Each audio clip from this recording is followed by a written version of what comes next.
Tidak ada permukaan bumi ini yang lebih tinggi dari mata kaki kita. Kita jelajahi semua itu. Oke, Ya, oke. tanpa berpikir arogan tentunya kan kita Ya, ya ya, ya. optimis dengan itu. Ya. Narasumber kita ini adalah seorang Danjen 3, Komandan Detasemen 3 Grup A Pas Pampres, Pasukan Pengaman Presiden Republik Indonesia Pak Jokowi tercinta. Beliau ini ternyata anak seorang petani, gitu ya. Namanya anak seorang petani, sehingga sejak kecil beliau ini terbiasa menghadapi tekanan hidup yang justru membentuknya menjadi seseorang pemimpin yang tangguh, peduli, dan sangat rendah hati. Nanti cek deh kerendahan hatinya ya. Dan beliau ini pernah loh menjalani pendidikan Paskas, yaitu pasukan khas yang latihannya begitu keras, mengarungi gunung, hutan, rawa, laut, sungai, pantai. Pokoknya seisi bumi itu sudah diaduk-aduk sama beliau. Dan menjadi prajurit komando, menjalankan terjun free fall di malam hari sambil berteman dengan petir di kanan kiri. Kebayang ya, keren banget ya. So, Mas Letkol Muhammad Misbahul Munir yang ada di depan kita ini, putra seorang petani dari Banyuwangi yang sekarang menjadi Komandan Detasemen 3 Grup A Pas Pampres ini, sudah nggak sabar berbagi perjalanan hidupnya, ilmu kehidupannya bersama kita semua di webinar talk show kita hari ini. So, beri aplaus yang luar biasa dong buat Mas Munir. Hore, tepuk tangan. Makasih. Baik Mbak, terima kasih Mbakku Aini Fauzia. Luar Sama-sama. biasa. Kehormatan bagi saya secara pribadi bisa hadir di event ini, kegiatan ini, ya tentunya dengan segala niat baik kita, dan yang kita tidak boleh lupa adalah semangat. Mau sekarang saya lihat sudah jam 10 lewat, kita ngomongnya semangat pagi, komando setia waspada. Oke, semangat pagi komando setia waspada. Makasih. Itu jadi nancep ya ke otak kita. Kita mau tanya deh, Mas Munir itu kan sebagai anak petani yang tumbuh di Banyuwangi, Jawa Timur ya. Jadi penasaran tuh, sudah anak petani, tapi apa sih yang membuat Mas Munir tuh kok tertarik masuk TNI gitu loh? Bukannya sulit ya Mas masuk TNI itu? Apalagi kan nggak ada teman para teman. Silakan Mas. Ya Mbak, baik. Wah ini luar biasa pertanyaannya. Saya coba jawab. Jadi kalau ditanya latar belakangnya justru ini berangkat dari situasi dan kondisi nyata. Jadi situasi dan kondisi nyata yang akhirnya menuntut saya untuk, kalau saya katakan, berubah. Itu. Kalau dalam bahasa simpel saya di zaman itu, saya ingin merubah nasib. Oke. Ya. Dalam pemikiran simpel saya pada saat itu, saya ingin nyari kerja yang saya nggak perlu repot, karena saya memang taunya daftar di TNI pada waktu itu nggak pakai uang, cukup dengan mempersiapkan diri saja, dan memang nyatanya seperti itu. Dan memang berangkat dari situasi yang susah, waduh itu benar-benar luar biasa. Tapi saya sampaikan, ini mungkin berangkat dari kesusahan itulah yang men-trigger saya untuk ingin berubah. Benar-benar kalau saya ceritakan, ya ini terlepas bukan saya menyampaikan bahwa orang tua saya tidak mampu, tidak. Tapi memang ada satu cerita yang sampai seperti ini. Sebenarnya saya dulu ingin kuliah. Itu. Makanya saya hormati juga teman-teman yang kuliah itu. Saya pingin sebenarnya, tapi saya akhirnya lihat ke belakang bagaimana kondisi orang tua, sehingga saya harus mengerti dengan situasi itu, sehingga akhirnya mentalnya adalah saya, yang lain teman-teman itu berpikir untuk berangkat kuliah waktu itu, mempersiapkan diri. Mental saya adalah lulus SMA, terus cari kerja yang nggak perlu saya mengeluarkan uang. Wih, keren. Ya. Oh, keren banget loh prinsip kayak gitu. Lulus SMA cari kerja yang nggak perlu keluar uang. Nah, sebentar. Saya mau tanya deh, bentar. Saya sambil nyatet nih, soalnya nanti ada runutannya.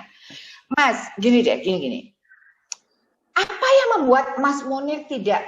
Waktu itu ada rasa minder nggak sih? Gitu ya. Kalau ada, gimana cara Mas Munir mengatasi rasa minder itu? Sehingga kan tidak semua orang, Mas, punya prinsip gini. Waduh, aku karena belum mampu untuk kuliah, gimana caranya aku bisa lulus SMA langsung kerja cari uang? Apa yang membuat Mas Munir ada pemikiran seperti itu? Gitu. Kok bisa nggak ada rasa minder dan sebagainya? Itu dulu deh, Mas, karena itu penting banget. Silakan. Ada suatu hal yang saya terus terang secara pribadi sangat bersyukur. Mungkin kalau saya sampaikan di zaman itu orang yang lahir di tanggal 17 Juli 1980 mungkin saya menjadi salah satu orang yang beruntung, dalam artian saya dididik oleh orang tua yang mohon maaf saya sebutkan beliau petani, orang tua yang saya cintai petani, namun kalau ditelisik secara dalam sebenarnya bukan petani, karena kalau petani kan punya sawah kan, ini petani yang menggarap sawah orang. Jadi berangkat dari itu dan ada hal-hal lain yang terjadi di mana orang tua ini, saya bersyukur karena orang tua ini sangat mensupport dan dalam artian mensupport seperti ini. Saya ingat ya kerjaan saya setiap hari sudah pasti membantu orang tua. Tapi ada hal yang saya bangga, beliau tidak pernah wajibkan saya untuk membantu manakala sedang ujian.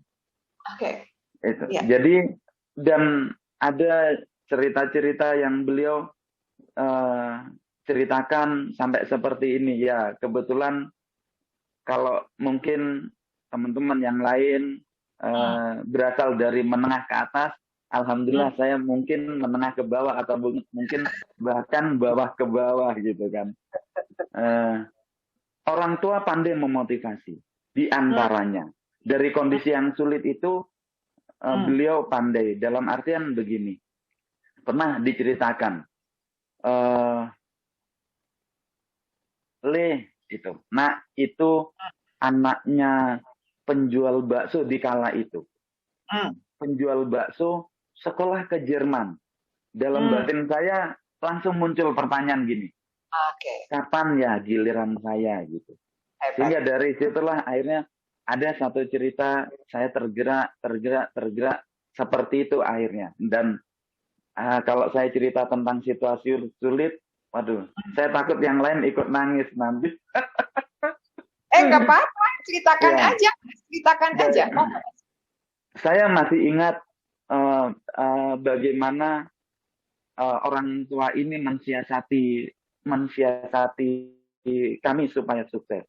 Sampai kami ingat waktu SMA itu, karena emak ini, saya panggil ibu saya emak, tidak pernah berubah, nggak jadi ibu, nggak jadi mama.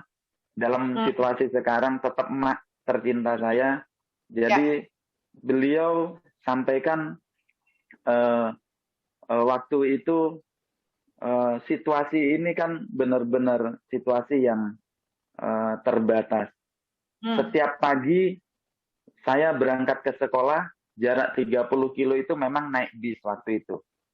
Kan emak ini jualan di pasar itu bukan punya toko, tapi gelar karung di tepi jalan, jual bumbu di sana. Kalau pagi saya berangkat sekolah, emak ini pinjem ke tetangga jualan. Itu nyata kondisinya. Jadi memang berangkat dari situasi sulit inilah yang akhirnya kembali lagi saya sampaikan muncul, wah saya ingin merubah nasib. Itu bukan dalam hal ekonomi, ya itu bagi saya bukan hal yang utama, tapi ada hal yang saya pikir banyak yang kita bisa perbuat. Keren. keren. Jadi justru dengan kondisi ekonomi keluarga, tetapi bapak ibunya Mas Munir itu menunjukkan jiwa fight-nya, berjuangnya, membuat Mas Munir benar-benar ingin mengubah nasib. Ibaratnya membuat bapak ibunya bangga atas hasil keringat beliau ya. Woi keren. Tepuk tangan dulu dong teman-teman. Keren banget ceritanya. Mas, saya jadi pengen tahu deh. Mas itu ya, waktu itu, bayangan Mas waktu itu sudah ada belum sih menjadi TNI itu memangnya mau ngapain sih waktu itu? Kan waktu itu pengen masuk TNI. Emang bayangannya mau ngapain masuk TNI gitu? Silakan Mas. Siap. Baik, waktu itu memang benar-benar berpikir sederhana, Mbak. Jadi berpikir sangat sederhana, yang penting saya kerja dan untuk mencari kerja itu saya bukan yang harus mengeluarkan uang mana Kak waktu itu. Nah, ya. Berpikir simpel, saya daftar saja waktu itu, terus terang sampai ya mungkin ada ya, mohon maaf, mungkin ada yang meremehkan itu kok ya. berani-beraninya, apalagi waktu itu daftarnya Akabri. Seperti itu. Zaman itu kan kami Akabri itu Akademi Angkatan Bersenjata itu, sekarang namanya Akademi TNI. Ya.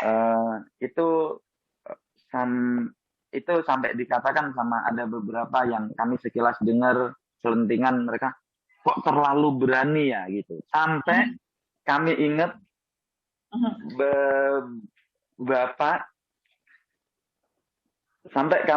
Bapak waktu itu Bapak waktu itu benar-benar nangis. Kami ingat nangis waktu itu karena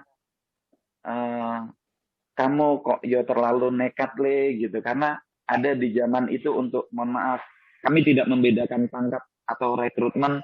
Daftar Tamtama saja susah, apalagi Bintara, terlebih lagi daftar Akabri waktu itu.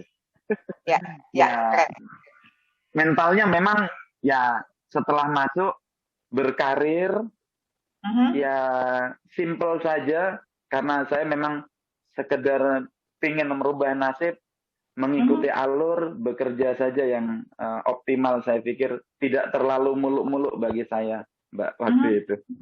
Ya, oke. Ternyata dengan pola pikir yang sederhana, Mas Munir ini gimana caranya dapat kerja habis lulus tanpa keluar duit, kemudian berusaha masuk Akabri, which is sekarang Akademi TNI kalau nggak salah sekarang ya. Betul. Itu yang waktu itu ya udah ikut aja, dan ternyata pasti ada proses yang membuat Mas Munir membayangkan ngapain. So, pertanyaan saya, kapan Mas Munir mulai terpikir ketika di posisi sebagai seorang TNI, kapan Mas Munir mulai terpikir mau ngapain? Dan apa bayangannya waktu itu mau ngapain waktu itu? Silakan Mas. Ya, memang ada hal yang lebih pada saat kami dididik di Akademi TNI atau Akabri. Kebetulan saya masuk di Akademi Angkatan Udara. Oke. Jadi Akabri Udara waktu itu kita sebutnya. Memang di sana pendidikan leadership menjadi hal yang utama, di samping pendidikan ada hal-hal lain, materi-materi lain dalam hal pendidikan. Nah, dari situ otomatis kan bagaimana kita bergaul, bagaimana kita dididik. Nah, disitulah akhirnya muncul secara alamiah bahwa memang pada saat dididik di Akabri itu kita ya leadership dimunculkan, mentalnya adalah untuk siap memimpin dan dipimpin. Sehingga bergulir waktu, seperti halnya mungkin ya Mbak Aini juga, tentunya teman-teman yang lain juga belajar dari keseharian itu, belajar dari apa saja, sehingga momen kadang-kala kalau saya dikatakan kapan, ya momen itu bergulir terus, sehingga ya istilah ya itu kembali lagi bahwa memang ya dididik itu akan membangun situasi saya yang harus menyiapkan diri seperti itu seterusnya, Mbak. Oke. Berarti di proses pendidikan itu, terutama salah satunya ketika ada materi leadership, tentang arti menjadi pemimpin dan mengikuti pemimpin, disitulah Mas Munir mulai bergulir ya, mulai memikirkan sesuatu. Oke, Mas, kan Mas Munir cerita nih pernah di Paskas, ya kan? So, dulu saat latihan Paskas itu, atau pasukan khas yang begitu keras, mengarungi gunung, hutan, rawa, laut, sungai, pantai, keren banget. Itu rasanya gimana sih Mas awal-awalnya? Kan sengsara.com, ya kan? Monggo Mas. Siap. Kebetulan saya orang yang suka dengan istilah tantangan. Jadi berangkat dari situasi sulit. Terus kami sampaikan kadang-kala gini, kalau orang lain mampu, apakah saya tidak mampu? Ibaratnya yang lain makan nasi, saya juga makan nasi, kan gitu. Jadi akhirnya suka dengan tantangan. Melihat hal yang sulit bukan saya untuk menantang masalah atau menantang itu tidak sebenarnya, tapi tidak ada hal yang sulit, semua akan kembali pada kita. Jadi kalau kita ngomong sulit, ya kesulitan terus mungkin munculnya. Tapi bagaimana kesulitan itu kan dengan eagerness, keinginan kuat kita, upaya kita, dengan tentunya seizin Allah, ya tentunya akan ada kemudahan di sana gitu. Ya memang kalau yang Mbak tadi sampaikan ceritanya berat, ya tentara sih nggak boleh ngomong berat, tapi kalau dirasakan ya memang berat, tapi akan kembali juga gitu. Kita kan ngomongnya ada kalanya kan seperti ini, seberat apapun itu, kalau kita punya semangat, berat itu hilang. Jadi seperti itu. Ada istilah lagi kalau di kami ini, tidak ada istilahnya, tidak ada permukaan bumi ini yang lebih tinggi dari mata kaki kita, istilahnya itu, dalam artian ya kita jelajahi semua itu ya, tanpa berpikir arogan tentunya kan, kita optimis dengan itu. Mas, kita tetap di situ ya, karena kan yang hadir di sini ini banyak adik-adik yang sedang masa pendidikan, bahkan ada yang ingin masuk ke pendidikan TNI. Mas, sekarang gini deh, kan Mas Munir karena sekarang sudah melewati, boleh ya kita flashback ke masa Mas Munir muda dulu masih pendidikan. Pernah nggak waktu itu terpikir pada saat melakukan sebuah pendidikan yang keras itu dan terasa, keras banget ya? Kan kita ini manusia biasa, Mas, gitu ya. Pasti setiap diri kita pernah merasakan itu. So, pertanyaan saya, mohon diingat momen itu. Terus Mas Munir itu bagaimana cara Mas Munir mengubah mindset itu gitu loh. Karena yang ingin kita bagi di sini adalah setiap orang pernah mengalami sesuatu di bawah, tapi pertanyaannya bagaimana cara kita mengubahnya menjadi sesuatu yang positif. Silakan Mas. Kita yakini bahwa kesulitan itu selalu ada. Tapi kan bagaimana sebenarnya kesulitan, ketakutan itu mungkin ada.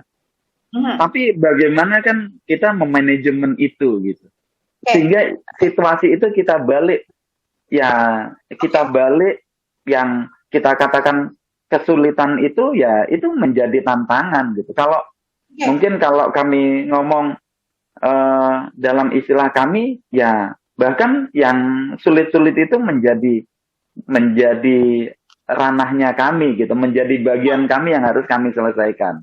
Berangkat dari itu memang kita manajemen kesulitan-kesulitan itu, apa tantangan yang istilah berat ya, alhamdulillah.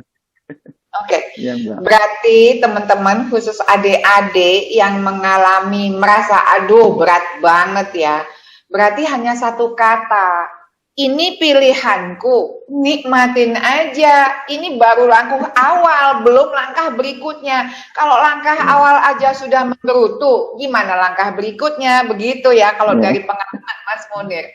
So, Mas Munir kan cerita ya waktu itu bahwa Mas Munir itu pernah menjadi prajurit komando yang terjun payung free fall di malam hari berteman dengan petir kanan kiri. Mas, please jujur deh, ada nggak sih rasa takut, was-was, berteman dengan halilintar, kiri kanan itu rasanya gimana sih awal-awalnya? Kalau sekarang udah jam terbang tinggi pasti udah enggak lah ya. Tapi awal-awalnya tuh Mas Munir gimana rasanya dan ngomong apa? Karena suka nggak suka kan harus terjun. Monggo Mas. Iya.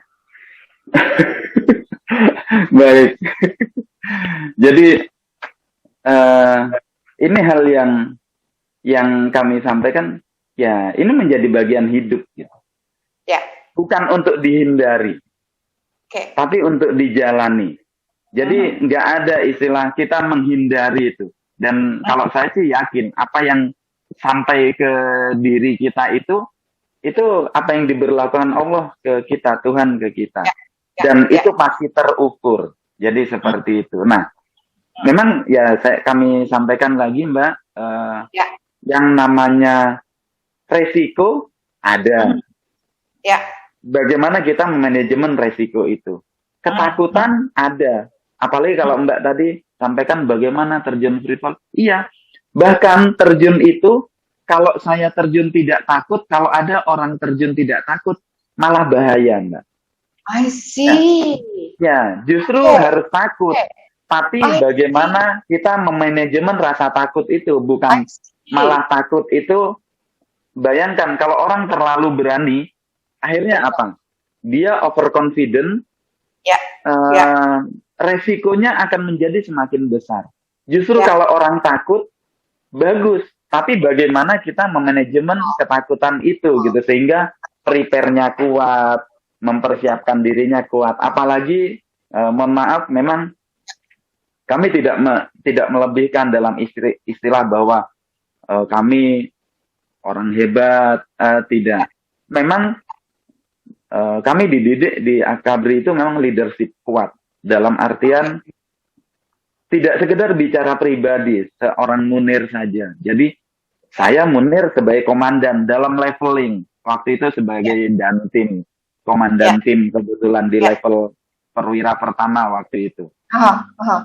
Dengan berbagai macam memimpin beberapa prajurit dalam small unit taktik, maksudnya unit kecil, unit khusus kecil pada saat itu, dan memang kegiatannya extraordinary seperti yang Mbak tadi sampaikan juga kan, bahwa terjun nggak pakai ini sampai ada momen di mana waktu itu saya ingat terjun di Natuna pakai Fokker. Waktu itu sempat pakai pesawat Fokker, pintu sudah dibuka, pesawat kena petir kiri kanan itu goyang-goyang. Yang awalnya saya lihat petir itu cuma satu garis aja, kami ingat waktu itu petir sampai seolah-olah jari nyengkram gini kanan kiri itu. Sampai saya ditanya sama kapten pilotnya, kebetulan senior waktu itu. Ditanya, Nir, ini gimana? Seperti ini gelap. Saya sampaikan, izin Cap, izin Bang. Ya kalau terjun malam memang gelap gitu. Terus habis itu, sudah Bang, ini aja, kasih aja green light gitu. Jadi green light itu signal di depan pintu, begitu green light, apapun situasinya yang terjadi, ya semuanya harus keluar dari pesawat itu. Jadi waktu itu seperti itu. Dan memang ya jujur itu ada momen di mana saya lihat prajurit saya dalam kondisi ya sempat ya semuanya pasti nervous lah. Situasi seperti itu. Saya lihat sebenarnya kalau mau jujur ya saya juga nervous. Tapi kembali lagi bahwa saya memimpin. Saya sambil bantu setelah saya rapikan perlengkapan saya bantu mereka satu persatu, mereka sambil mengencangkan perlengkapan itu, saya bantu mereka, walaupun dalam batin saya juga nervous, tapi saya nggak mau tunjukkan itu di prajurit saya waktu itu. Sambil saya ngomong, tenang, ingat doa, jangan pernah lupa itu saya sampaikan seperti itu, terus sampai satu persatu sampai semuanya siap, ya itu. Begitu green light, udah keluar. dan sangat efektif. Oke. Dengan seperti itu semuanya loyal. Maksudnya mereka ini situasi sulit apapun, dengan bagaimana leadership kita, ya prajurit akan mengikuti kita seperti itu. Keren. Wow, teman-teman dapat ilmu ya. So sediakan bukunya sama bolpen. Saya barusan mencatat, which is keren banget. Jadi catat ya sekarang. So perjalanan Mas Munir menghadapi tekanan itu termasuk free fall, kayak apapun kondisinya. Salah satunya free fall yang terjun malam dengan ditemanin petirnya bukan hanya kiri kanan, tetapi berbagai bidang yang beliau bilang sampai seperti 5 jari. Jadi catat, yang dilakukan adalah HBH. Saya suka singkatan. Apa itu HBH? Hadapi, bukan hindari. Gitu. Jadi kalau punya masalah, HBH. Apa itu HBH? Hadapin aja. Nggak usah dihindari. Itu pertama. Kedua, takut itu sesuatu yang wajar. Itu pertanda Tuhan memberi alarm pada diri kita bahwa ada sesuatu yang harus kita tanganin. Itu arti rasa takut. Takut itu bukan ada sesuatu yang harus kita takutin. No way. Orang kuat itu tidak pernah melihat takut itu yang harus dihindari. Takut itu harus kita hadapi. Dengan cara apa? Mengukurnya. Mas Munir bilang, jangan dikira saya juga ada rasa nervous, ada rasa deg-degan juga ketika petir membawa timnya. Tetapi beliau lakukan apa? Pertama, beliau cek peralatan diri beliau dulu. Jadi untuk mengatasi rasa takut, ya semua barang yang kita bawa itu dicek. Habis ngecek dirinya, ngecek timnya. Disitulah, dan beliau bilang, nyalakan aja green light. Pertanda apa? Ada lampu, kita terjun. Itu artinya apa? Saya ngomong apa, saya mau tepatin. Nah, keren kan narasumber kita? Simak terus ya. So, saya ngingetin dulu buat teman-teman yang ingin dapatkan sertifikat gratis, pastikan isi daftar hadir nanti yang akan di-share oleh Mbak Syifa di akhir session. Dan ingat, screenshot kegiatan kita, boleh screenshot sama foto teman-teman, boleh banget share di Instastory atau di postnya Instagram Anda, dan pastikan tag Aini Fauzia dan Instagramnya dalam bentuk terbuka, bukan private. Sertifikat akan diterima teman-teman dalam 14 hari. Which is keren nggak sih? Karena apa? Judulnya keren, narasumbernya keren. Wah, itu nambah kurikulum vitae teman-teman. Nah, lanjut ya pada pertanyaan berikutnya. Tenang, saya masih punya banyak pertanyaan buat narasumber kita yang keren ini. Mas, sekarang Mas Munir tuh ngerasa nggak sih kalau Mas Munir tuh humble banget, rendah hati banget gitu ya? Apa sih Mas rahasianya Mas Munir benar-benar rendah hati? Karena sejujurnya kerendahan hati itu tidak pernah diajarkan di setiap bangku kuliah. Tetapi saya percaya kerendahan hati itu kita belajar dari perjalanan hidup kita. So, please Mas share, apa yang membuat Mas Munir tetap rendah hati, apa adanya, nggak belagu gitu. Monggo Mas. Ya. Baik Mbak. Sebenarnya simpel lagi ini. Maksudnya, apa sih yang mau kita sombongin kan gitu. Jadi, ibarat ada langit, di atas langit masih ada langit. Gitu. Apalagi kalau kita sudah hal yang salah kalau kita terjebak dalam istilah kita, sehingga kita nggak humble. Dan kalau kita pikir juga kan bagaimana kita ya semestinya dengan siapa saja seperti itu, karena hal yang mungkin kurang tepat. Ada hal yang saya pikir juga, saya berangkat dari hal yang susah semuanya itu, sehingga saya pernah dalam situasi juga nyata kelihatan sekali orang meremehkan. Pernah saya alami itu. Ya cukup kami rasakan, kami nikmati. Tidak perlu saya bawa itu berlarut, tidak. Tapi memang sudah semestinya kita sesama ini ya memang harus seperti ini, saling menghormati. Seperti itu kami pikir. Hal yang simpel saja, wajar saja bagaimana kita dengan semua orang tentunya. Ada hal bahkan yang kami, ya mohon maaf, kami lihat Paling mudah adalah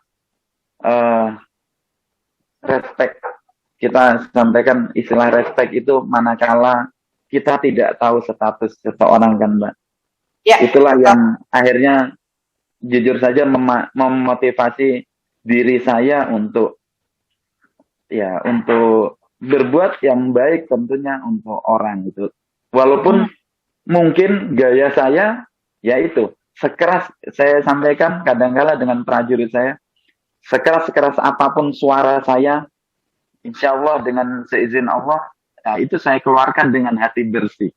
Jadi seperti itu. So sweet. Ternyata Mas Muni romantis juga ya.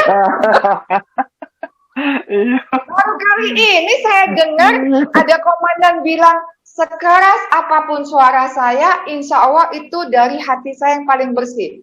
Jauh dari amarah banget ya. Wah keren. Mbak Rita, suaminya keren banget loh Mbak.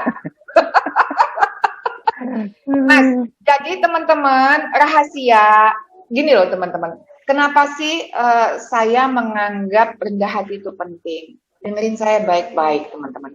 Khusus Anda yang adik-adik masih muda. Menjadi pemimpin itu mudah loh, seriously mudah. Tetapi menjadi pemimpin yang mengayomi banyak orang dan rendah hati, itu luar biasa. Dan itu sangat bisa dilakukan. Maka syaratnya supaya kita bisa mengayomi, syarat pertama itu harus rendah hati. Bagaimana kita bisa mengayomi banyak orang kalau kita sombong? Nggak mungkin. Orang sombong itu yang ada dalam pikirannya adalah bagaimana orang memandang dirinya. Sementara orang mengayomi, yang ada dalam pikirannya adalah bagaimana dia memandang orang lain. Sehingga tadi Mas Munir bilang, saya rasa saya punya prinsip, ini prinsipnya keren banget. Ini nih, emang saya ini siapa toh? Apa sih yang saya sombongin? Which is itu keren banget. So, khusus teman-teman yang sekarang sedang naik daun karirnya, atau baru pendidikan misalnya, ngomong sama diri sendiri. Tuhan, hari ini aku janji mau jadi pemimpin yang hebat, mengayomi banyak orang dan rendah hati.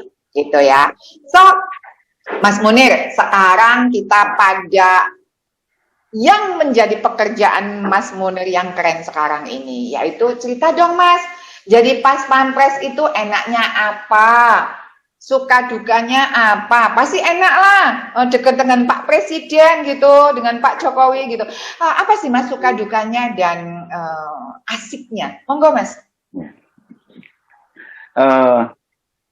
Ya, saya setuju tadi kalau disampaikan suka-sukanya ya, bukan suka dukanya.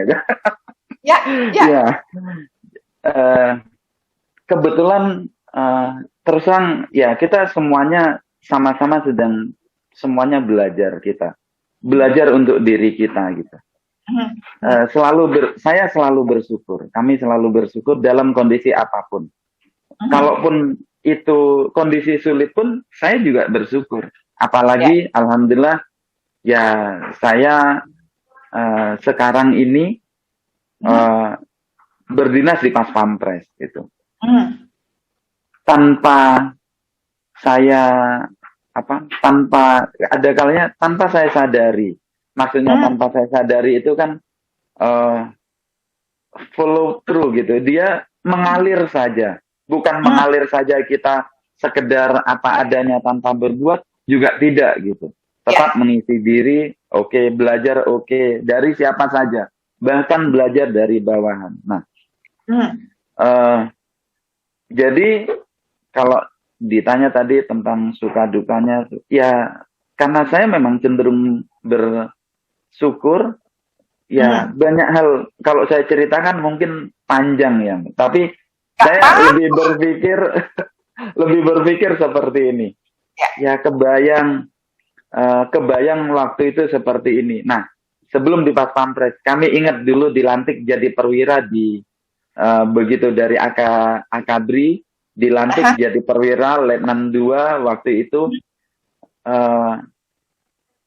dilantik di Istana Merdeka di Jakarta.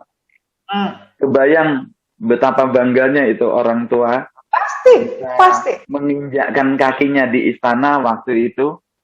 Nah, terus waktu itu juga saya lihat wah itu Pas Pampres itu. wah kayaknya keren gitu. Tapi hanya di batin. Tapi menjadi kebiasaan setelah di batin berdoa, ya Allah semoga ini jadi seperti itu.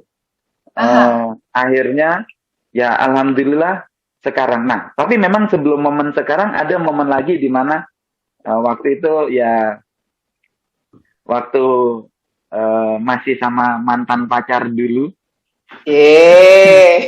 Istrinya senyum tuh. Sempet ngomong ini. Waktu itu kebetulan pas lagi pendidikan komando di Paskas itu, sempet ngomong gini. Bukan waktu itu manggilnya masih adik. Dek, kayaknya enak ya di pas pampres itu gitu. Ada hal yang beda gitu. Maksudnya beda. Ya di satu sisi pendidikan komando itu bagaimana kita keras sekali pada materi tugas tempur. Akhirnya kita bergulir bagaimana kita melaksanakan tugas di pas pampres ini lebih pada VVIP dan ada istilah lifeguard gitu. Jadi perisai hidup. Jadi benar-benar ya itu yang kita yakini bahwa ya satu memang bersyukur alhamdulillah sekarang di sini ya banyak hal gitu. Saya sampaikan saya bisa berdiri masuk di istana saja sudah bersyukur dari orang kampung gitu. Tapi bahkan sampai sekarang bisa menjadi komandan detasemen 3 grup A Pas Pampres yang memang fokus pada pengamanan presiden dan keluarga. Ya ini menjadi hal yang sangat membanggakan. Itu ya kami tidak katakan bahwa wah ini sekedar dikatakan ini orang dalam lah, orang ring 1. Ya memang nyatanya seperti itu, tapi akan kembali lagi. Tidak perlu saya nunjukkan yang seperti itu, tapi saya bersyukur saya bisa melaksanakan tugas ini dan bagi saya ini kehormatan yang luar biasa melaksanakan tugas ini. Pasti. Mas, cerita dong kerjaannya Mas Munir ini ngapain aja sih supaya saya, adik-adik, teman-teman tuh kebayang. Emang kita tahu Pas Pampres pasukan pengaman presiden. Tapi ngapain aja sih Mas kerjaannya? Cerita dong biar kita dapat pandangan gitu. Monggo Mas. Ya. Baik Mbak. Jadi tugas kalau disebutkan secara formal, tugas kami adalah menjaga mengamankan VVIP dalam hal ini presiden dan keluarga. Kebetulan saya di grup A, jadi memang tanggung jawabnya lebih pada presiden dan keluarga. Pengamanan fisik jarak dekat. Jadi memang untuk mengamankan. Jadi kalau mungkin ada mungkin teman-teman juga lihat di YouTube Pas Pampres yang mengamankan di sekelilingnya itu, ya mungkin ada salah satunya saya di situ mungkin. Itu. Mungkin ya. Jadi itu. Jadi itu yang kami kerjakan di samping hal-hal lain. Di samping hal-hal lain. Memang itu yang kami kerjakan. Jadi benar-benar ya itu. Kami sampaikan tadi ini kehormatan melaksanakan tugas yang seperti itu sampai dengan ya ada hal-hal yang bagaimana kita all out lah. Jadi kalau kami sampaikan tadi perisai hidup ya benar-benar begitu ibarat ada suara tembakan gitu. Kalau mungkin bahasanya harus menghindar, kami malah berdiri melindungi VVIP. Jadi seperti itu. Ya itu salah satunya. Lain-lainnya masih banyak yang wujudnya pembinaan. Kalau istilah kami pembinaan itu latihan. Bagaimana latihan kami laksanakan yang lebih fokus itu untuk meningkatkan kesiapsiagaan operasi kita untuk menjaga presiden dan keluarga. Mas, sebentar, ini ada yang komen loh. Oh ya, teman-teman yang mau nanya langsung boleh ya sama Mas Munir. Ini ada komen dari Mbak Ina, bilangnya gini, Masya Allah senangnya mendengar sekelumit perjalanan saudara saya. Pak Muhammad Misbahul Munir behind the scan. Ada Mbak Rita yang sangat solehan, Mbak Rita. Uh, Thanks for sharing, barakallahu fikum, Pak Munir dan Mbak Rita, love always, makasih gitu. Ya memang Mbak Rita sama Mas Munir emang keren abis, Mbak gitu. Teman-teman jangan lupa ya, kalau yang mau nanya langsung silahkan chat, nanti saya tanyakan langsung, saya bacakan buat Mas Munir. Mas, tadi kan berarti Mas cerita tuh ya tentang kegiatannya sehari-hari dalam rangka menjaga Pak Jokowi. So awal-awal nih Mas, gitu ya, awal-awal ada nggak sih rasa deg-degan menjaga orang nomor satu gitu loh, gitu.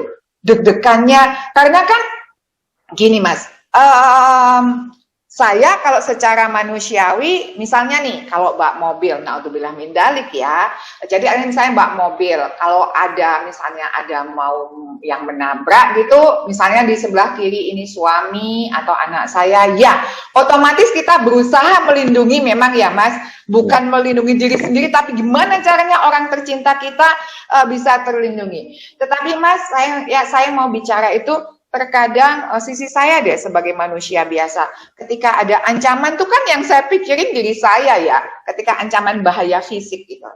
So pertanyaan pertama adalah, Mas ketika pertama kali menjadi pas pampres gitu, ada nggak sih rasa deg-degan, waduh jaga orang nomor satu yang kita cintai gitu loh di Republik ini, itu satu. Terus kedua, gimana sih cara Mas memanage bahwa gini, sejak kapan Mas terlatih untuk melindungi, misalnya gini, kalau ada ancaman kepada Presiden, memang tugas Mas adalah menaruh badannya. Tetapi sejak kapan Mas punya mindset untuk benar-benar menaruh badannya, melindungi orang-orang di sekitar Mas, termasuk misalnya prajurit Mas? Monggo. Ya. Basically Mbak, memang kami dididik di ya lebih pada kami dididik di komando itu memang dalam tugas yang berat sehingga moral dan mental terbentuk. Setelah itu begitu masuk pas pampres ada sedikit sweet mental, bukan di sweet terbalik sama sekali, bukan. Ada hal yang akhirnya diasah. Di sana diasah. Di samping memang masuk pas pampres ini kan memang melalui proses rekrutmen. Ya. Bagaimana psikologi dites, kemampuan juga dites. Diuji seperti itu, loyalitas diuji, bahkan sampai dengan sudah berdinas ini kami masih mengalami proses ujian yang masih diberlakukan, baik fisik, skill, semuanya diujikan dan itu mutlak dilaksanakan. Nah, yaitu banyak hal yang memang kami kerjakan sehingga secara fisik, secara mental, moral itu terbangun. Itu. Jadi awareness-nya semakin kuat, jadi kewaspadaan semakin kuat. Jadi seperti itu. Itulah yang ya memang mengalir dalam proses yang berangsur. Ya. Mas. Ada yang mau nanya langsung nih sama Mas Munir. Sebentar ya, saya bacakan. Oke, Mbak Ina, ya makasih ya menyapa lagi saya. Salam kenal dari saya, Mbak Ina. Dulu saya kuliah di Malang ITN. So, ini ada pertanyaan dari Mas Rehan gitu ya. Bilang gini, izin bertanya Pak Munir. Bentar. Izin bertanya Pak Munir, saya Rehan asal Jember. 3 kali gagal tes Akademi TNI dan tahun depan sudah terakhir memasuki untuk mendaftar. Please Mas Munir, tipsnya apa yang harus beliau lakukan, rahasianya apa? Monggo Mas, banyak orang bercita-cita bermimpi seperti Mas Munir. Monggo Mas. Kalau saya berangkat dari apa yang sudah saya alami, mungkin kalau boleh saya sebut adik-adik yang sedang berjuang untuk meraih mimpi, meraih cita-cita, pasti lebih mampu daripada saya. Gitu. Optimis itu, keyakinan itu, modalnya pertama adalah keyakinan. Karena keyakinan itu 80% doa. Logikanya adalah sepele saja apabila misalkan eh, kita dimintain bantuan orang, tapi orang itu menyampaikan bahwa saya nggak yakin gitu, kan kita juga tersinggung. Jadi kalau kita punya keinginan berdoa, minta ke Tuhan, ke Allah, dengan keyakinan bahwa Allah pasti akan kabulkan itu. Jadi modal awal itu yang pertama, karena keyakinan itu 80% doa. Karena kalau kita nggak yakin, ya sama aja kita meragukan kehendak ilahi kan gitu. Karena sebenarnya segalanya di hidup kita atas kehendak Allah, kehendak ilahi gitu. Itu pertama. Yang kedua, ya sudah pasti prepare dalam wujud nyata, wujudnya usaha kan gitu. Banyak hal yang dikerjakan. Saya sampaikan tadi di awal, yang lain pasti lebih mampu. Alhamdulillah Mbak, saya tidak ada persiapan sebenarnya. Maksudnya persiapan secara intens. Ada yang nyampaikan persiapan untuk ini tes psikologi. Waktu itu saya tidak, Mbak. Saya ngomong, tapi jangan ditiru. Ditiru. Tapi kalau kami sampaikan, saya nggak lewat persiapan yang seperti itu, karena memang ya kembali lagi tidak ada kekuatan dana untuk mempersiapkan seperti itu. Hampir seolah otodidak, tanya saja itu. Tapi kalau memang adik tadi pingin mempersiapkan diri, persiapkan benar. Tadi saya sampaikan pertama keyakinan, karena itu doa. Itu. Pertama minta ke Tuhan, minta ke Allah. Dan yakinlah pasti dikabulkan itu. Yang kedua, usaha secara nyata. Yaitu mempersiapkan diri secara fisik disiapkan. Kesehatan disiapkan. Semua kami sampaikan kalau kesehatan di kesehatan luar, bagaimana secara fisik itu bukan fisik yang wujudnya kesematan, bukan, tapi wujudnya adalah kesehatan, bagaimana kondisi kesehatan luar ini ada disebutnya sebagai kesehatan 1. Ada namanya lagi kesehatan 2. Jadi kesehatan itu bagaimana diperiksa di dalam organ-organ tubuh itu, bagaimana kondisi hati, ginjal, itu dipersiapkan. Sebenarnya kalau boleh dikatakan, ya kembali lagi kalau saya berpikir simpel saja, ada kalanya yang saya ketahui, mohon maaf saya Muslim, olahraga yang paling bagus adalah sholat. Di antaranya seperti itu. Saya tidak melalui persiapan yang sangat khusus sebenarnya, tapi memang dari keinginan kuat saya yang ingin merubah nasib itu, akhirnya saya menjaga diri. Memang tidak aneh-aneh. Hidup tertib, bukan hidup mewah, bukan. Hidup tertib, normal, tidak ya kebetulan hidup di kampung. Ya tidak ini hidup benar-benar normal, di mana jam 9 malam sudah istirahat dalam siklus keseharian yang kami pikir sehat itu.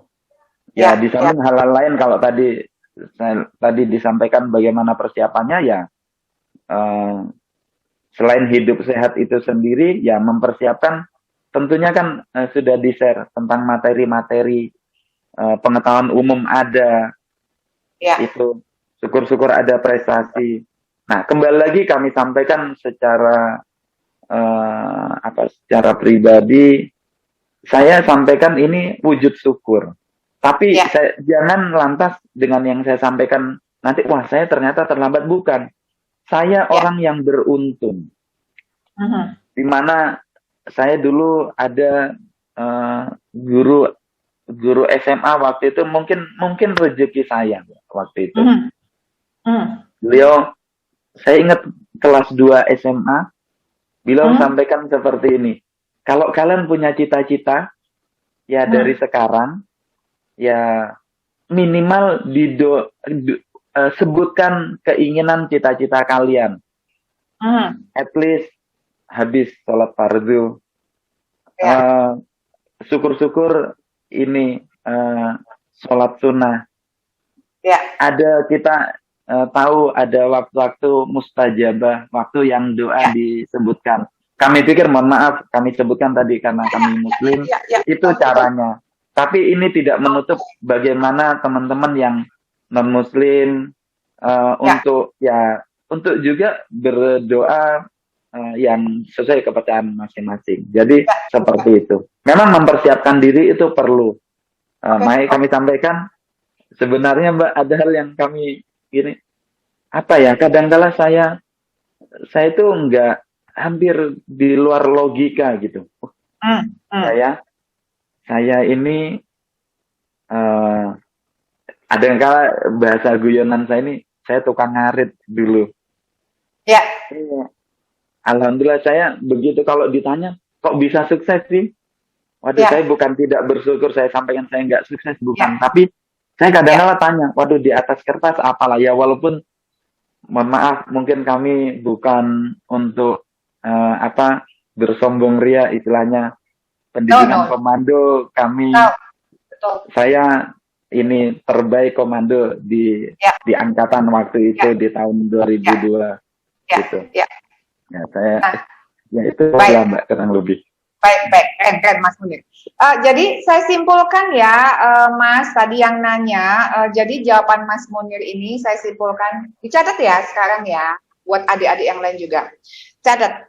So, untuk menuju Mas, bismillah, saya bantu doa sukses masuk ke sana. Pertama kali, Mas harus punya keinginan yang kuat.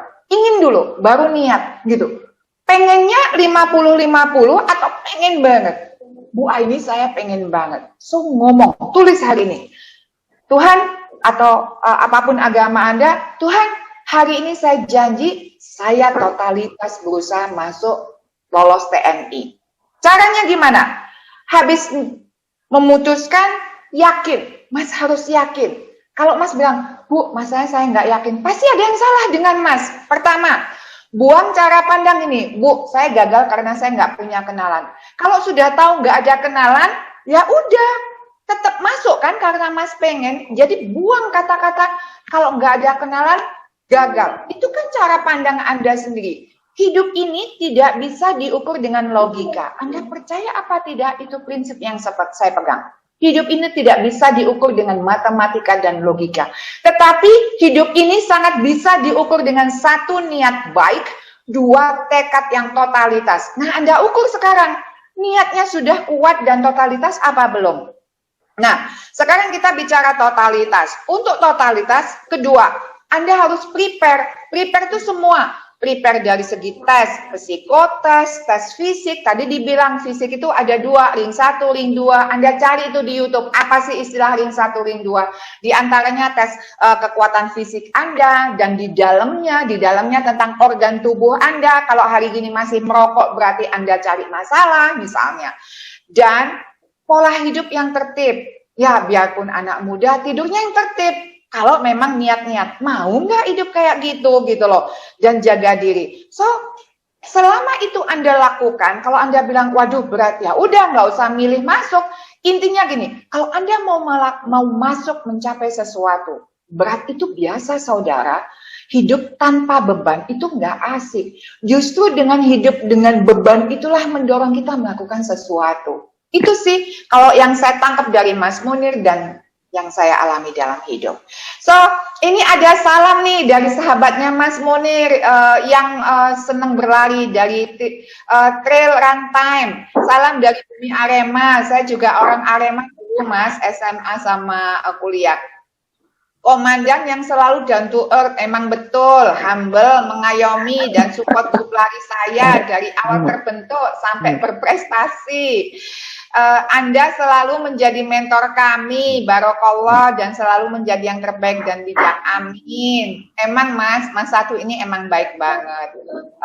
Terus ini ada dari Mas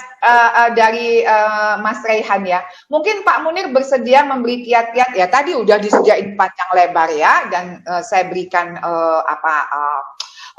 garis besarnya. Tenang aja, nanti kalau teman-teman, Bu Aini saya yang ada kelewatan, it's okay. Hari Selasa, insya Allah akan diupload di YouTube channel saya. Simak rekamannya, ulang skip berkali-kali, kemudian cepetin, cari momen-momen yang menurut Mas perlu dicatat dari webinar ini. Tenang, ada rekamannya. Oke, dari Mas Faisal nih, dari saudaranya Mas Munir, Mas yang paling ganteng, beliau bilang gini, komandan yang selalu low profile tidak pernah menunjukkan siapa saya. Iya, siapa dulu dong, kan saudaranya Mas Ica juga kan? Oke, ini dari sapaan Mas Ica juga. Siapapun calon tentara TNI wajib mempunyai karakter yang nasionalis sebagai prioritas rakyat. Makasih. Nah, Mas Munir, kita lanjut ya ke pertanyaan berikutnya. Gini, kan setiap pekerjaan, kembali tadi kan kita sudah mulai bicara tekanan gitu ya.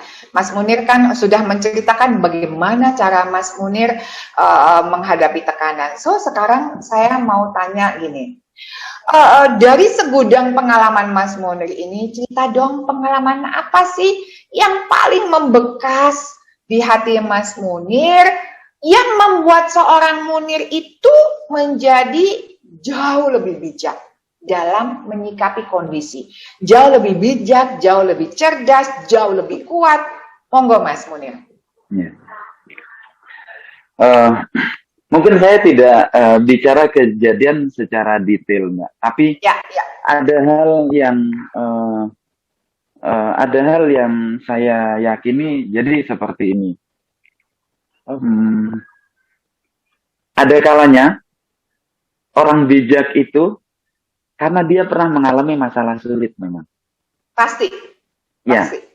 Dia akan jadi munculnya apa? Begitu seperti yang saya alami. Saya tidak sebutkan secara detail. Saya pernah alami masa sulit. Itu. Masa sulit bagaimana kami berdinas dengan situasi yang ada, dengan resiko tugas yang ada gitu. Sehingga dengan seperti itu, dengan kita alami, akhirnya kita bijak.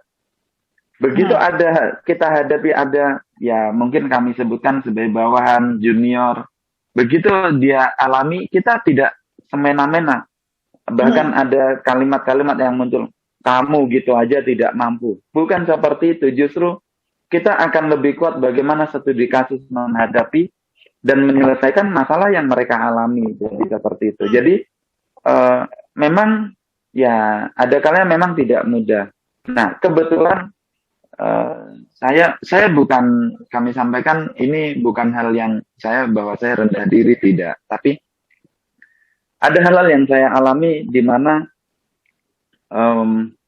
kalau saya sampaikan, saya bukan orang yang diutamakan. Maksudnya diutamakan. Diutamakan. Oh, oke. Diutamakan dalam artian wah, begitu ada hal ini, wah ini saja. Bukan. Jadi yang enak ini saja, bukan. Itu. Jadi saya memang saya berpikir simpel saja. Bahkan kalau ada orang tidak mau, saya saja. Sekolah tidak mau, udah saya saja. Orang mungkin ngomong, itu nggak manfaat, udah saya saja. Karena saya yakin semuanya ada manfaatnya.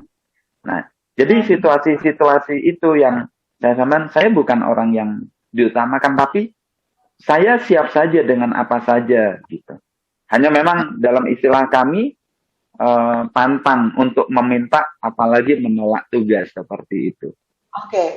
Itu yang saya kerjakan. Memang ada momen-momen yang akhirnya, tapi saya bersyukur dengan hal yang saya alami, saya lewati, saya hadapi. Bukan dihindari ya Mbak, dihadapi, saya jalani, saya nikmati itu sesulit apapun. Ternyata itu saya rasakan menjadikan saya tough untuk menghadapi keseharian saya. Dalam kondisi apapun, bahkan kalau orang ngomong, wah itu nggak enak, ternyata ya saya yakin seizin Allah, biiznillah itu Ya. Ternyata bagi orang lain gak enak, bagi saya enak gitu.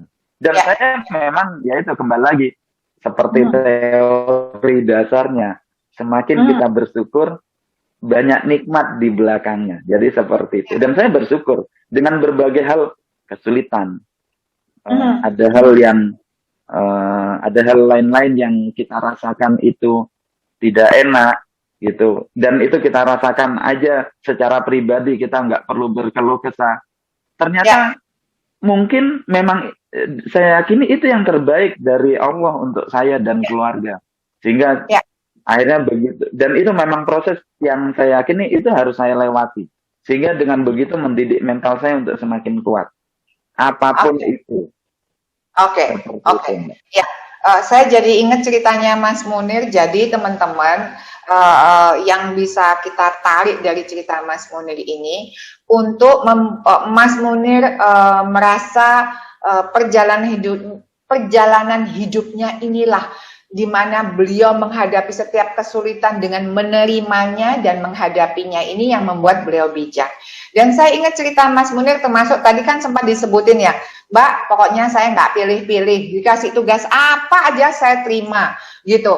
Dikasih kesempatan apa aja saya terima, gitu. Dan itu bisa menjadi ilmu buat teman-teman ya, dan adik-adik yang muda terutama ya. Jadi kalau dikasih tugas atasan, terima aja, mau enak nggak enak, telan bulat-bulat. Dan ternyata itu yang membuat seorang laki-laki di depan kita ini makin keren, posisinya makin bersinar karirnya dan makin rendah hati. Mas, cerita dong, apa sih prinsip hidupnya Mas Munir ini? Oh, foto Mas, monggo cerita Mas. Ditularin gitu loh Mas, monggo. Ya. Simple Mbak. Mungkin kalau saya cerita, kebetulan saya orang yang saya ceritakan di awal dulu, saya orang yang ingin mengubah nasib. Simple, berdoa, usaha, tawakal. Doa, usaha, tawakal. Itu saja, karena yang tadi saya sampaikan doa. Kebetulan maaf saya sedikit menyinggung yang di sebelumnya tadi. Gak boleh, saya waktu itu hebat ya, dalam pikiran saya itu keyakinan saya mungkin terlalu hebat, seizin Allah, dan saya bersyukur. Jadi kan logika nih, ada kalanya orang ketakutan, wah ini saya daftar ini nggak punya uang untuk daftar, saya daftar ini nggak punya kenalan, jadi seperti itu. Ada kalanya seperti itu. Tapi saya berpikir waktu itu, sudahlah saya doa saja. Keyakinan saya sampai seperti ini. Dan saya ceritakan ke beberapa, kebetulan ada anak-anak muda di kampung yang saya yakin sebenarnya mereka pintar dan mereka harus punya kesempatan yang lebih baik daripada saya. Jadi nggak boleh kita itu minta ke orang. Logikanya adalah satu, kita berdoa ke yang di atas, biar nanti yang di atas ini, dalam hal ini Tuhan, yang menggerakkan. Kalau memang rezeki kita ini dibantu oleh, mohon maaf, oleh pejabat, ya biar yang menggerakkan Tuhan, menggerakkan hatinya. Kalau memang rezeki kita ini, waktu itu saya berpikir saya bisa daftar masuk, memang benar-benar sulit kondisi keuangan, Mbak. Itu lantaran uang, dalam artian ini biar saya masuk tentara lantaran uang, bukan uang negatif maksudnya, karena kan ada yang kita harus ngurus berkas gitu. Saya yakin saya minta ke Tuhan saja, biarkan saja, nanti pasti ada rezeki yang entah lewat orang tua saya sehingga nanti bisa digunakan untuk saya daftar. Dan itu benar, nyata. Situasi sulit saya, Mbak, waktu itu ini saya cerita. Saking sulitnya kondisi keluarga, Bapak itu sampai ke Malaysia waktu itu. Oh, oke. Saking sulitnya kondisi keuangan. Saya cuma berdoa, ya Allah. Saya kirim surat ke orang tua waktu itu. Bapak, saya daftar akabri, mohon bantuan doa. Ya nanti sempat saya sampaikan kalau saya nggak lulus, nanti saya akan ini bantu emak untuk bantu, kan tetangga-tetangga ada yang nanam cabai, nanti saya bantuin untuk metik cabai sampai seperti itu. Itu keyakinan doa saya Mbak waktu itu. Sehingga logika berpikirnya, pondasi awalnya dalam hal doa tidak boleh salah. Kalau memang jalan rezeki kita mungkin kita dibantu oleh orang lain, biar yang menggerakkan hati orang lain ini Tuhan kita. Kalau memang rezeki kita, kemudahan kita ini dalam meraih cita-cita, mungkin ada rezeki dalam wujud harta, uang, ya dengan kemudahan untuk ngurus apa ini itu, ya biar Allah yang berikan itu lewat jalan menggerakkan hati orang sehingga dia membantu kita. Itu doa keyakinan. Yang kedua usaha. Ya jelas doa tanpa usaha kan sia-sia. Agama juga tidak menganjurkan itu Mbak. Gitu. Jadi harus seimbang. Usaha juga tanpa diiringi doa, ya nol putul saya ngomong. Itu. Betul. Terus yang terakhir tentunya tawakal. Itu. Saya sampaikan, saya secara pribadi saya sangat bersyukur jadi tentara. Tapi saya sampaikan saya juga menghormati bidang profesi yang lain. Kebetulan saya jadi tentara, ya tentunya saya bangga sekarang jadi TNI. Saya bertugas sekarang di Pas Pampres, apalagi saya dulu saya sebutnya orang arit, anak petani bahkan buruh tani. Dan saya sampai di level ini, alhamdulillah seizin Allah, saya bahkan bisa di Pas Pampres mengemban tugas di sini, kehormatan yang luar biasa. Ya, saya syukuri ini. Nah, tawakal ini kan kita berserah diri. Apapun yang terjadi di kita, apapun wujudnya kita bersyukur, dan itu saya yakin apapun kita sekarang itu yang terbaik menurut Allah untuk kita. Walaupun kadangkala kita merasa wah ini kok nggak sesuai rencana saya. Bukan itu. Tapi apapun yang terjadi dan jadi di saya, ya itu terbaik menurut Allah, dan nikmatnya sangat luar biasa. Ya, amin. Keren. Kita ngomong-ngomong, teman-teman ngerasa nggak sih kita ini sudah 1 jam loh ngobrol sama Mas Munir, dapat banyak hal. Salah satunya yaitu tadi, ternyata rahasia Mas Munir dalam mengubah. Jadi prinsip hidupnya salah satunya mau mengubah nasib dengan hanya bergantung kepada Allah. Itu prinsip hidupnya. So, teman-teman yang tadi yang mau masuk akabri dan sebagainya gitu ya. Akademi TNI dan sebagainya. Pasti ingin mengubah nasib dong, ya kan? Bukan hanya teman-teman, kita semua selama kita hidup, kita terus mau mengubah nasib loh. Mengubah nasib di sini bukan secara materi biar kaya raya, tetapi mengubah nasib di sini adalah bagaimana cara kita hidup kita bermanfaat untuk banyak orang, bisa mengayomi banyak orang, bisa mengangkat harkat derajat banyak orang. Itu definisi kita mengubah nasib. So, salah satunya ya hidup harus naik kelas. Mas Munir salah satunya, misalnya ingin jadi Pas Pampres dan sebagainya, doa terus sama Allah dengan tadi. Jadi DUT, doa, usaha, tawakal, gitu. Jadi doa, usaha, tawakal. Tawakal tuh artinya apa sih? Ya apapun hasilnya diterima aja, disyukuri, termasuk misalnya Mas yang tadi mau masuk Akademi TNI. Ketika dapat, syukuri alhamdulillah. Tapi mohon maaf, seandainya worst come worst, seandainya Mas ternyata nanti yang terakhir gagal, syukuri aja. Berarti ada jalan yang jauh lebih baik selain masuk Akademi TNI. Ingat baik-baik teman-teman, khusus bagi yang muda-muda. Hidup ini tidak sekecil yang kita kira. Hidup ini tidak sebatas 1 lembar kertas. Hidup ini luas, tidak terbatas. Yang membuat kita penuh rasa takut setiap kali menghadapi tekanan adalah karena kita selalu takut, apa ya kata orang nanti? Nah loh, siapa yang punya pemikiran seperti itu? So mulai sekarang, Jangan pernah takut apa kata orang, tetapi takutlah apa kata Tuhan kepada saya ya, kalau hidupku tak sia-siain. Saya yakin, sekali kita memegang prinsip itu, tak ada lagi rasa takut besok mau jadi apa. Tetapi hari ini kita tahu mau menjadi apa, dengan cara apa, hari ini kita melakukan apa.